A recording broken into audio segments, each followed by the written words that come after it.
gampang untuk cara mencegahnya, tinggal ingat saja A, B, C, D, dan E. Ya, tadi sempat dikatakan kalau A harus absen, jadi tidak melakukan hubungan seksualitas selain dengan pasangan. Terus kalau yang tidak punya pasangan, jadi gimana? Ya, jadi kalau yang tidak punya pasangan ya sudah meratapi nasib.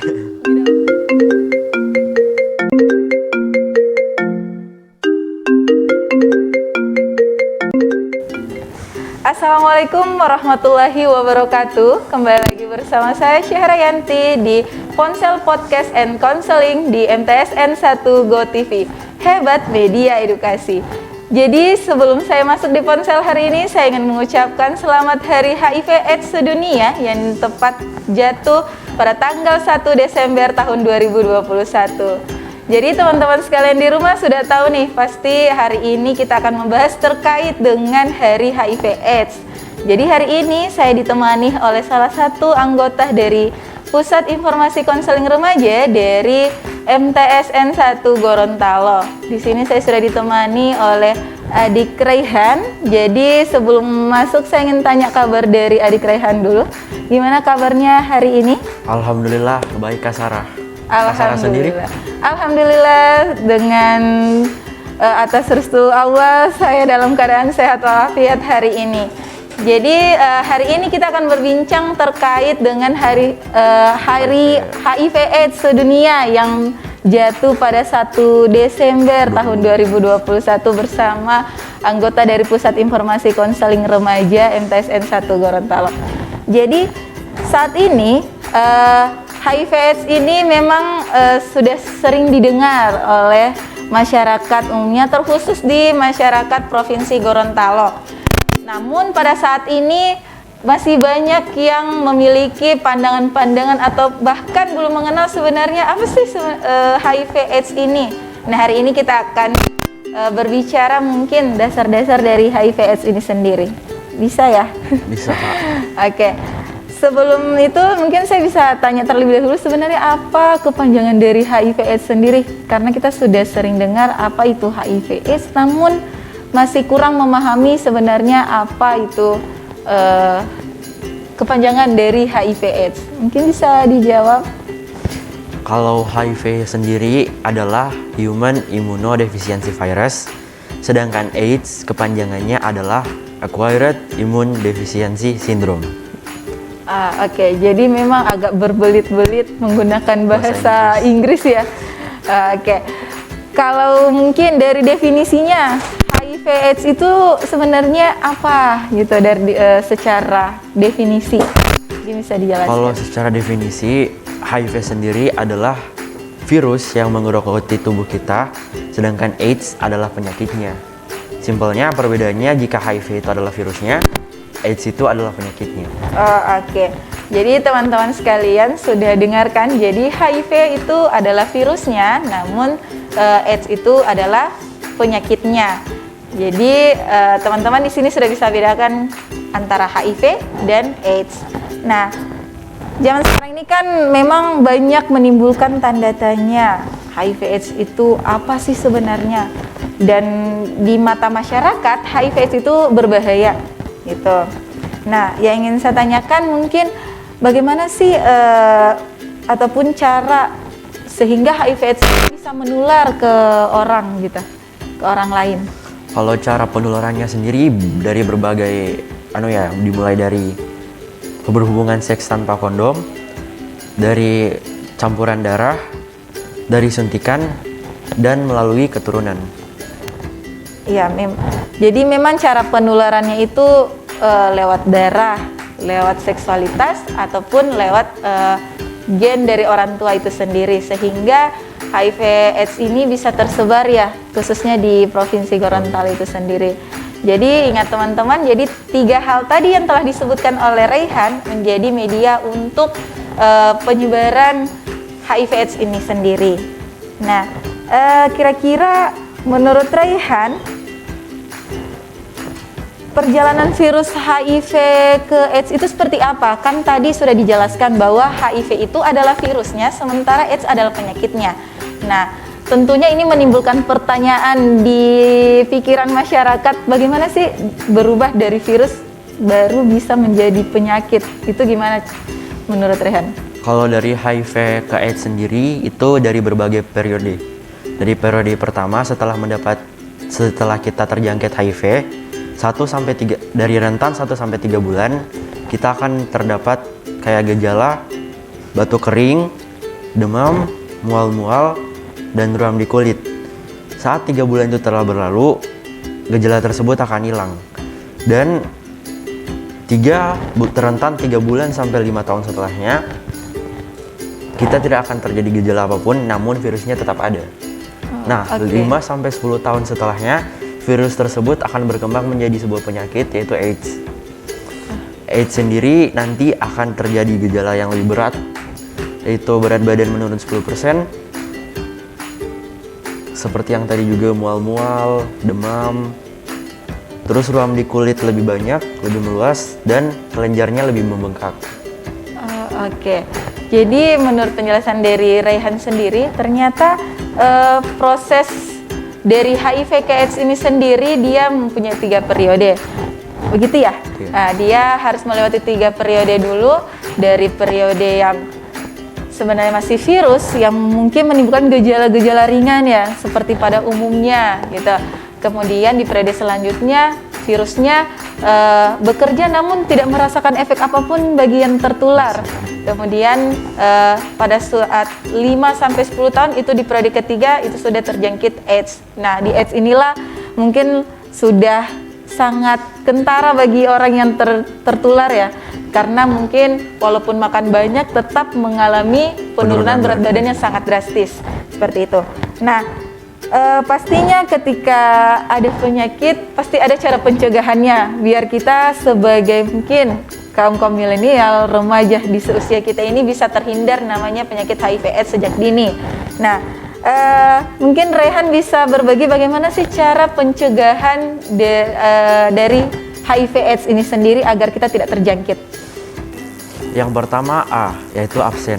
Absen adalah maksudnya di sini kita tidak menghubungkan seks dengan orang lain selain pasangan kita sendiri.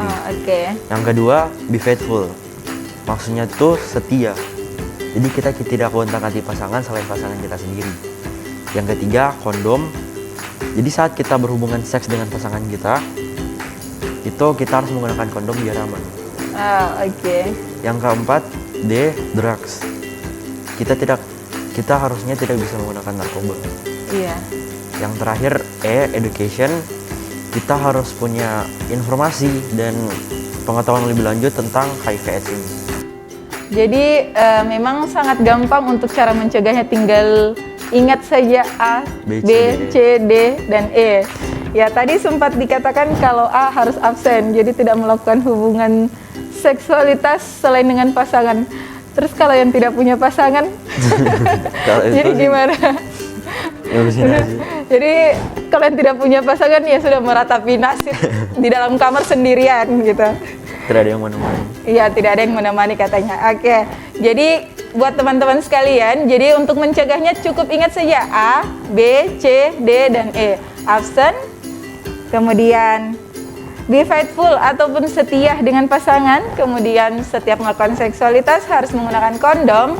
Setelah itu tidak menggunakan narkoba atau drugs. Kemudian yang terakhir education, yaitu mencari informasi-informasi terkait dengan HIV/AIDS ini agar teman-teman bisa menyaring nih apa yang faktanya sebenarnya terkait dengan HIV/AIDS dan apa yang sebenarnya menjadi mitos terkait dengan HIV/AIDS. Oke, berbicara terkait dengan mitos. Nah, di sini saya sudah mempunyai mitos-mitos yang menjadi tanggapan-tanggapan orang pada umumnya terkait dengan HIV/AIDS ini. Mungkin adik Rehan bisa menanggapi terkait dengan tanggapan-tanggapan orang, dan siapa tahu ini bisa menjadi fakta ataupun mitos di balik HIV/AIDS. Seperti itu.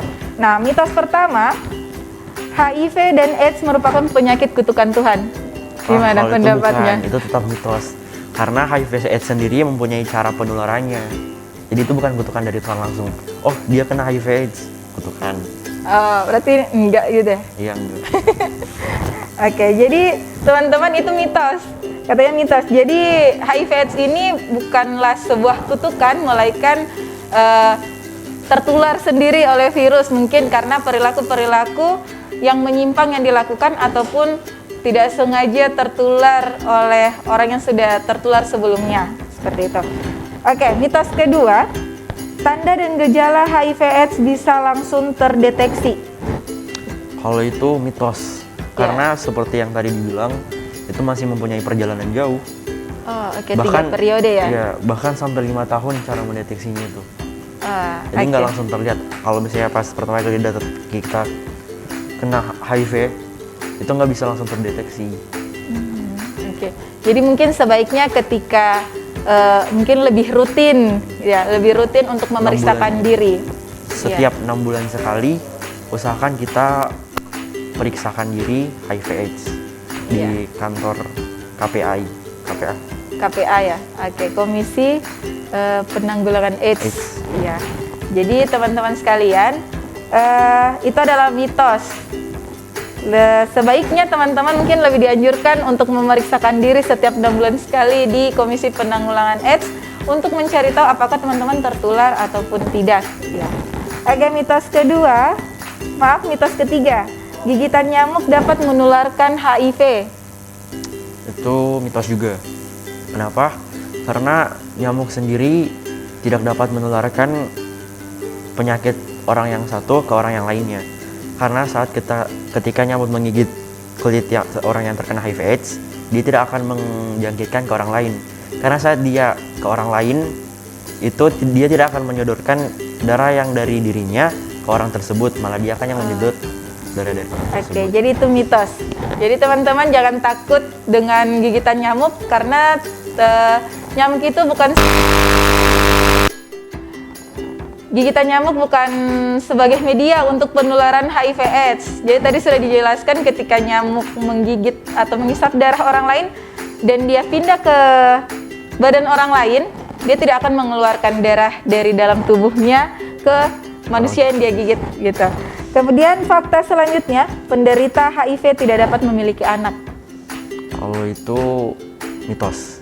Mitos. Karena orang tersebut masih dapat memiliki anak ketika dia berhubungan seks dengan orang lain.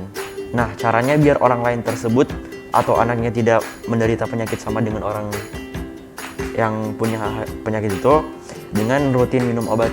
Biasa kalau misalnya kita kena HIV/AIDS, kita akan dapat obat buat tetap menjaga sistem kekebalan tubuh kita dan menghambat penyakit tersebut biar tidak meluas. Oke. Jadi itu adalah mitos. Jadi untuk penderita HIV/AIDS itu tetap bisa memiliki anak. Nah, salah satu cara agar anaknya bisa tidak tertular ya dengan virus tersebut adalah melakukan pengobatan secara rutin untuk mencegah penyebaran virus HIV/AIDS ini di dalam tubuh mungkin dari orang tua si anak sebelum mempunyai anak gitu. Oke, yang terakhir, seseorang dapat tertular virus HIV bila berdekatan dengan penderita HIV/AIDS. Itu mitos. Karena cara tertularnya itu sendiri seperti yang tadi. Sedangkan kalau misalnya kita cuma kayak ciuman, pegangan tangan dari keringat si orang yang satu, itu bersalaman, itu tidak dapat membuat virusnya tertular. Selain dari yang sudah saya jelaskan tadi. Oke. Ya, jadi itu adalah mitos. Jadi kalau hanya berjabat tangan, berpelukan, mungkin gonta-ganti menggunakan alat makan, itu tidak dapat menularkan HIV sendiri karena yang tadi sudah dijelaskan oleh Adik Raihan, ada beberapa media yang menjadi alat penyebaran HIV/AIDS sendiri. Dan ciuman, berjabat tangan, berpelukan, dan gonta-ganti toilet ataupun alat makan itu tidak termaksud. Jadi teman-teman jangan khawatir kalau ada yang memiliki penderita HIV/AIDS, jangan dijauhi seperti itu. Jadi teman-teman bisa dekat dengan mereka tanpa harus takut tertular oleh penyakit mereka. Oke, mungkin mitos tadi sebagai penutup bincang-bincang untuk memperingati Hari HIV/AIDS sedunia kita pada hari ini. Mungkin untuk Raihan, Sarah mungkin bisa minta quote statement dari Rehan ataupun pesan untuk remaja-remaja di Kota Gorontalo. Iya, sebelum masuk di pesan-kesan, mungkin bisa update terkait dengan data HIV/AIDS di Provinsi Gorontalo sendiri kira-kira seperti apa? Kalau update dari penyakit HIV/AIDS ini, di Kota Gorontalo sendiri sudah terjangkit 210 orang, itu se-Kota Gorontalo. Kalau se-Provinsi Gorontalo sudah ada 609 orang yang telah terkena penyakit ini. Dan Kota Gorontalo menjadi tingkat pertama kabupaten kota yang tertinggi HIV/AIDS-nya di Provinsi Gorontalo. Dan total kasus yang meninggal yaitu sebanyak 184 orang se-Provinsi Gorontalo. Berarti Adik Rehan ini sangat update terkait dengan perkembangan HIV/AIDS khususnya di Provinsi Gorontalo. Jadi teman-teman sudah dengar bahwa ada 184 orang yang meninggal di di Provinsi Gorontalo ya. Di Provinsi Gorontalo dari tahun 2001 sampai 2020. Dari tahun 2001 sampai 2020 saat ini. Jadi sudah ada 184 orang yang meninggal karena HIV/AIDS. Jadi ingat, penyakit HIV/AIDS ini sangat berbahaya untuk teman-teman. Jadi ayo sama-sama kita menghindari penyakit ini. Ya mungkin sebagai penutup, close statement dari Adik Rehan untuk teman-teman remaja ataupun sahabat remaja, sahabat PIK di luar sana. Pesan saya untuk masyarakat Gorontalo, khususnya para remaja, agar ingat, virus HIV/AIDS itu tidak memiliki obat. Kita akan hidup dengan virus ini, jika kita terjangkit dengan virus ini, kita akan hidup dengan virus ini selama akhir hayat kita. Jadi, jangan lupa cara mencegahnya tadi, dan saya harap kita semua tetap terhindar dari virus ini. Mungkin itu saja yang bisa saya sampaikan. Jadi pesan dari Rehan untuk teman-teman sekalian tadi sudah disampaikan bahwa ingat, virus ini tidak memiliki obat untuk menyembuhkan, tetapi memiliki obat hanya untuk meminimalisir perkembangan dari virus ini dalam tubuh. Jadi untuk teman-teman sekalian, sahabat di rumah, sahabat ponsel sekalian, silahkan jauhi penyakit ini tentu dengan perilaku-perilaku yang tadi sudah disampaikan ya, cara-cara penularannya. Harap teman-teman lebih berhati-hati lagi karena ingat, virus ini bisa datang dari manapun. Jadi kalau kalian ingin hidup bebas dari HIV/AIDS, jauhi perilaku yang menyimpang, jauhi dan hindari segala-segala penyebabnya. Seperti itu. Masih ada yang ingin disampaikan? Ya, dan untuk para penderita, untuk saudara atau teman kalian yang menderita penyakit ini, satu pesan saja, jauhi penyakitnya bukan orangnya. Iya, jauhi penyakitnya bukan orangnya, karena lewat berdekatan itu tidak dapat menularkan HIV/AIDS. Jadi boleh berpelukan, bersalaman atau bertegur sapa langsung dengan penderitanya. Jadi ingat, jangan jauhi orangnya tapi jauhi perilaku penyebab penyakitnya. Mungkin hanya sampai di situ dulu ponsel kita pada hari ini yang membahas terkait dengan HIV/AIDS sedunia. Jadi untuk teman-teman sekalian, nantikan kembali podcast ataupun ponsel-ponsel kita ke depannya di MTSN 1 Go TV, dan terus nonton perkembangan dari MTSN 1 Go TV di media sosial, di YouTube MTSN 1 Go TV, melalui Instagram MTSN 1 Go_TV, dan di Facebook MTS Negeri 1 Kota Gorontalo. Jadi teman-teman sekalian, terus pantengin perkembangan kita di MTSN 1 Go TV. Hebat media edukasi.